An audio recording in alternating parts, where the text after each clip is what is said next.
안녕하십니까. 대한민국을 사랑하는 여러분, 열혈 공무원의 정책 강의, 일명 열정 강의 제2탄 열혈 공무원 이정혁 사무관입니다.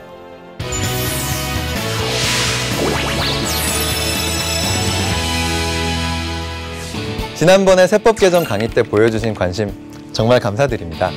자, 오늘은 2015년 예산안에 대한 아주 쉬운 설명 한번 준비해봤습니다. 여러분의 소중한 세금으로 나온 2015년 예산안, 어디에 어떻게 얼마나 쓰이는지 지금부터 전격 탐구 들어갑니다. 먼저 예산안이 뭔지 알아야겠죠? 자, 제가 한 가정으로 예 한번 들어볼게요. 쥐꼬리만한 이 남편 월급 가지고 콩나물도 사고 애들 학원비도 내고 이것저것 다 쓰다 보면은 끝이 없잖아요.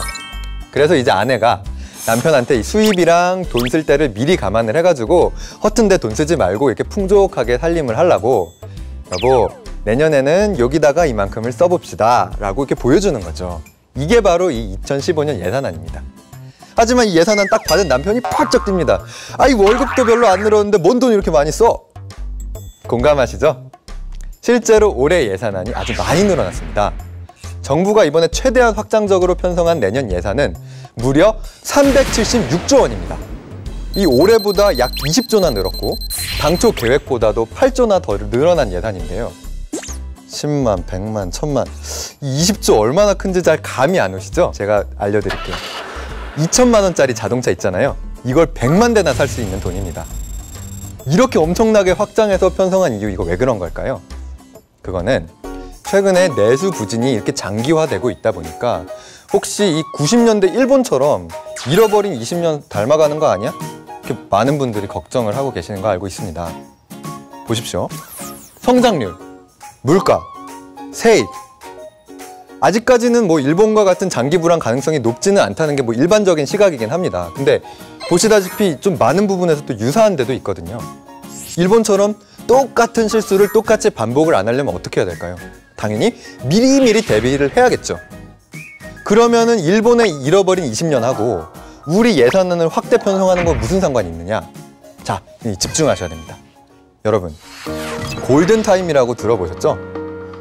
응급상황 인명구조의 골든타임은 단 1시간이라고 하고요. 비행기에서 비상 상황이 발생했을 때 승객을 탈출시켜야 되는 골든타임은 90초밖에 안 된다고 합니다. 일본이 경기 침체의 늪에 이렇게 빠져버린 거는 바로 이 골든타임에 제대로 제때 대처를 못했기 때문이거든요. 경기 회복 불씨가 완전히 이게 다 꺼져버린 다음에 아무리 심폐소생술을 하고 전기 충격을 한다고 다 죽은 경기가 다시 살아날까요? 안 되죠, 안 되죠. 정답은 안 된답니다. 그래서 민간의 활력이 저하된 요즘 같은 때 국가 차원에서 경제가 더 이상 침체되지 않도록 재정을 이렇게 풀어가지고 꺼져가는 이 조그만 불씨를 활활 불타도록 하겠다는 거죠. 여러분, 시골에서 펌프질 한번 해보셨어요? 처음에는 이렇게 아무리 열심히 펌프질을 해도 물이 안 올라옵니다.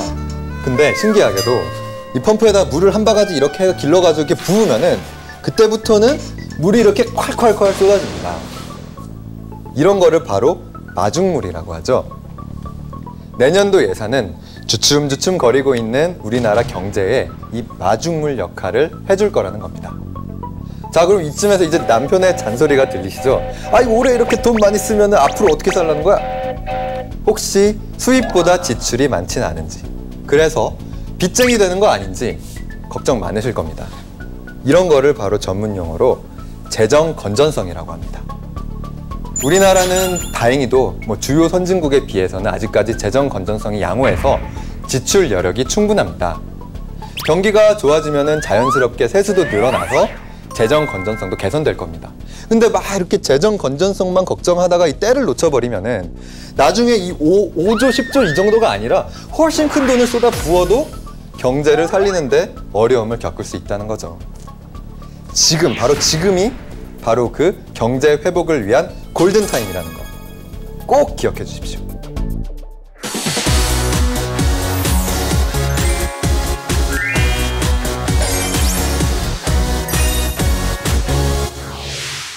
열정 강의 2015년 예산안 전격 탐구, 맞춤별 예산 사용법 준비해봤습니다.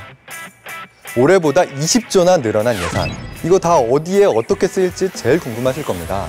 자, 지금부터 바로 여러분께 돌아가는 예산 알려드릴게요. 먼저 내년 예산은 경제를 살리고 안전사회를 만들고 서민 생활을 지원하는 3대 분야의 재정 투자를 집중했습니다. 여러분의 살림살이가 이렇게 나아져야지 소비도 늘어나고 또 기업들도 투자를 하고 또 그래야지 우리 경제도 살아나고 덩달아서 정부 세입도 같이 늘어나게 되겠죠. 바로 이게 내년도 예산안의 기본 방향인 거죠. 자, 첫 번째 들어가겠습니다. 먼저 학비 벌랴, 공부하랴 요즘 정말 걱정 많으신 대학생들을 위해 준비했습니다. 드디어 내년에 반값 등록금이 완성됩니다. 내년부터는 맞춤형 국가장학금이 올해보다 약 45만 원에서 최대 113만 원까지 인상됩니다. 그리고 취업 후에 학자금 상환하는 든든 학자금 지원 대상도 종전의 가구소득 498만 원 이하에서 598만 원 이하까지 크게 확대됩니다. 바로 여기에서 다양한 장학금 혜택 직접 확인해 보시기 바랍니다. 다음은 박봉과 또 고용 불안에 시달리고 있는 근로자분들. 내년에 특별히 근로자를 위한 생활안정 3종 패키지를 마련했습니다. 먼저 첫 번째는 비정규직의 정규직 전환 및 임금차별 해소. 사업주가 비정규직 근로자를 이렇게 정규직으로 전환을 시켜주고 또 임금까지 올려주면은 그 임금 인상한 만큼의 50%를 최대 60만 원까지 1년간 지원해준다는 거죠. 두 번째는 실업 크레딧을 통한 실업자 지원입니다. 내년부터 실업기간 동안에도 국민연금 빠지지 말고 계속 이렇게 납부하실 수 있도록 정부가 국민연금 보험료의 75%를 지원해드리는 겁니다. 끝으로 세 번째는 퇴직연금 지원을 통한 퇴직 후 안정적인 소득 보장. 여러분 아시다시피 내년 7월부터 중소기업 퇴직연금 기금제도가 도입되는데요. 이 사장님들이 한 분도 빠짐없이 모두 이 퇴직연금 기금에 가입하실 수 있도록 사업주 부담금의 10%랑 운용수수료의 50%를 정부가 대신 내드리겠다는 겁니다.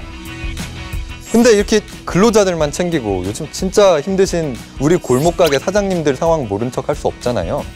그래서 내년부터는 소위 소상공인 시장진흥기금을 새롭게 만들어서 소상공인 분들과 또 정말 힘드신 자영업자 분들을 위해서 무려 2조를 지원할 계획입니다. 특히 아무리 벌어봤자 여기서 떼가고 저기서 떼가고 내 손에 남는 거에 하나도 없어, 장사할 맛 하나도 안 나신다는 분들 많으시죠? 정부가 최소한 이자 부담이라도 낮춰드리고자 기존의 20%가 넘는 고금리 대출을 7%대 저금리 대출로 전환해주는 대환 대출을 새롭게 만들었습니다. 이렇게 하면은 1인당 연평균 500만 원이나 이자 부담이 경감된다고 하거든요. 그러니까 꼭 잊지 말고 확인해 보셔야겠습니다. 다음은 직장생활과 또 애 또 키우랴 몸이 2개여도 모자란 우리 워킹맘들을 위해 준비했습니다. 국공립 어린이집을 무려 171개나 새롭게 만들고 또 내년에 110개 직장 어린이집의 설치를 지원을 해서 회사 내에 직장 어린이집이 충분히 만들어질 수 있도록 했습니다. 게다가 양질의 시간제 일자리까지 아주 대폭 확대했습니다.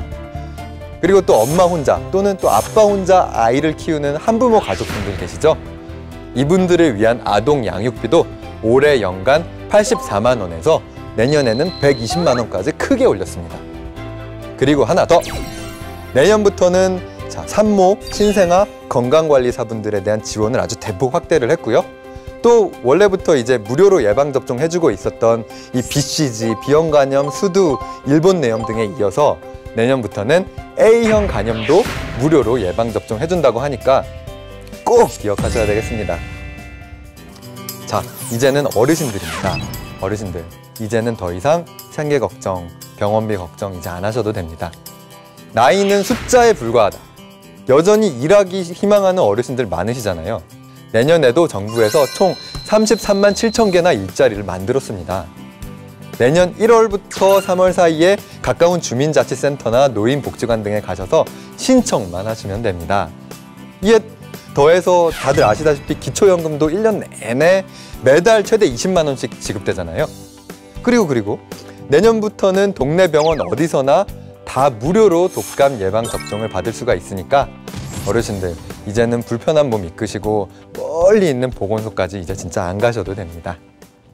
여러분, 얼마 전에 있었던 송파 세모녀 사건 기억하시나요?